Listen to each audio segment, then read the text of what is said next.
Detik-detik baku tembak mencekam terjadi di markas Kodim 1715 Yahukimo, Papua Pegunungan. Dalam video yang beredar di media sosial, tampak puluhan anggota yang diduga dari kelompok separatis OPM melakukan serangan mendadak ke arah markas Kodim. Suara tembakan bertubi-tubi terdengar jelas, membuat situasi di sekitar lokasi menjadi tegang. Berdasarkan informasi yang diterima, kontak senjata terjadi selama 2 hari, pada tanggal 29 dan 30 Oktober 2025. Para pelaku yang membawa senjata laras panjang diketahui menyerang iring-iringan kendaraan TNI yang sedang menjemput anggota dari kota DKI. Saat pasukan TNI bersiap meninggalkan markas, kelompok bersenjata tersebut langsung melepaskan tembakan. Aksi itu pun dibalas oleh pasukan TNI yang berada di posisi pertahanan.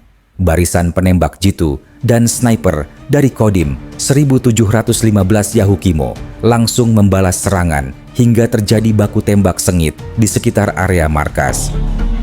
Di atas itu orang pada lihat itu di atas sana itu. Itu bang, di sebelah jalan Malaga itu dong. Kita bunyi 3 kali. Bunyi 3 kali. Setelah beberapa menit terjadi adu tembak, kelompok OPM akhirnya berhasil dipukul mundur dan melarikan diri ke arah pegunungan. Namun, situasi belum sepenuhnya kondusif. Pada Rabu pagi, 29 Oktober, sekitar pukul 8 waktu setempat, kendaraan taktis dan truk milik Kodim kembali diserang di jembatan dekat gereja Jadi Ibn Hazar, sekitar 500 meter dari Makodim, di Jalan Serdala, distrik DKI. Beruntung, tidak ada korban jiwa dalam insiden tersebut. Serangan ini diduga dilakukan oleh kelompok Kodap 16 Yahukimo sebagai aksi balasan atas tewasnya pimpinan mereka dari Kodap 15 Ngalum Kubor beberapa waktu lalu. Komandan Kodim 1715 Yahukimo, Letkol Infantri Didik Trilaksono bersama Kasdam dan Kapolres Yahukimo menegaskan bahwa aparat gabungan TNI dan Polri kini terus melakukan pengejaran terhadap para pelaku. Operasi penyisiran juga dilakukan di wilayah DKI dan sekitarnya untuk memastikan keamanan warga. Diketahui, sepanjang bulan Oktober 2025, tercatat sudah 5 warga sipil menjadi korban akibat rentetan aksi kekerasan yang dilakukan kelompok OPM di wilayah Yahukimo. Hingga kini, aparat gabungan masih berjaga ketat dan memastikan situasi tetap terkendali. Sementara itu, juru bicara TPNPB Sebi Sambom menyatakan kependudukan ilegal Indonesia di Papua tidak sah menurut hukum internasional.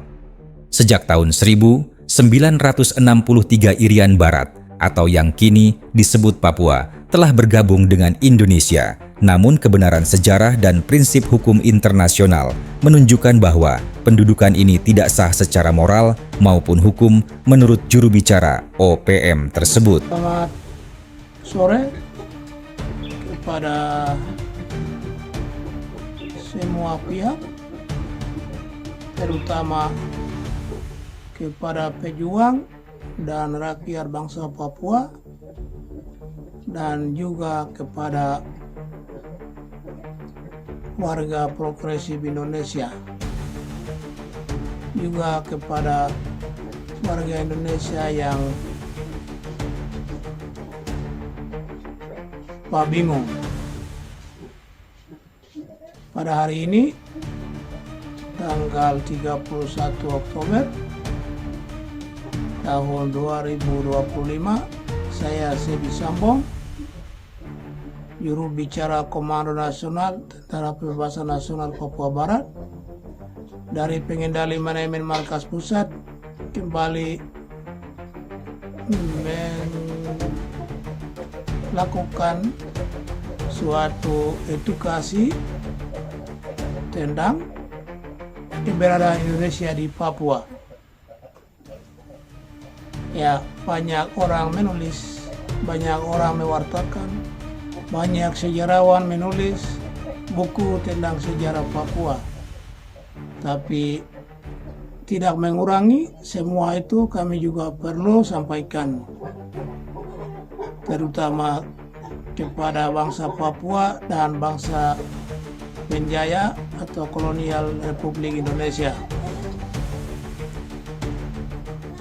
kami terus terang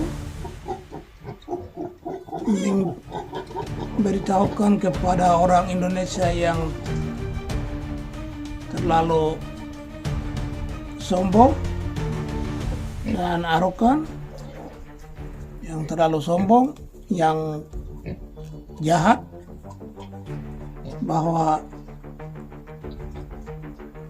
keberadaan Indonesia di Papua berdasarkan hukum internasional masih ilegal. Dari bahasa-bahasa yang dipakai secara global adalah illegal occupation. Jadi Indonesia masih melakukan illegal occupation. Perlu dipahami oleh orang Indonesia yang cacat mental dan gangguan psikologis, hilang akal, bahwa Indonesia masih melakukan illegal occupation, itu artinya masih melakukan pendudukan ilegal di Papua Barat, karena proses aneksasi ke Indonesia itu tidak sah menurut hukum internasional. Maka kita akan menjelaskan di sini berdasarkan argumen hukum. Kalau kita berargumentasi hukum, maka siapapun orang Indonesia tidak bisa mengatakan Papua sah bagian dari NKRI. Hanya itu orang-orang yang bingung, orang-orang yang belum sekolah, hanya mendengar cerita orang. Tapi kalau orang yang sudah sekolah, bisa membaca, bisa menulis, maka mereka cerdas dan akan paham.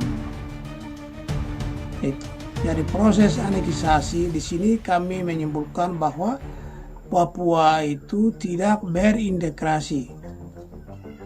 Karena Indonesia selalu bilang integrasi Papua ke Indonesia itu sah, tapi kami bilang itu tidak sah karena Papua tidak pernah berintegrasi ke Indonesia.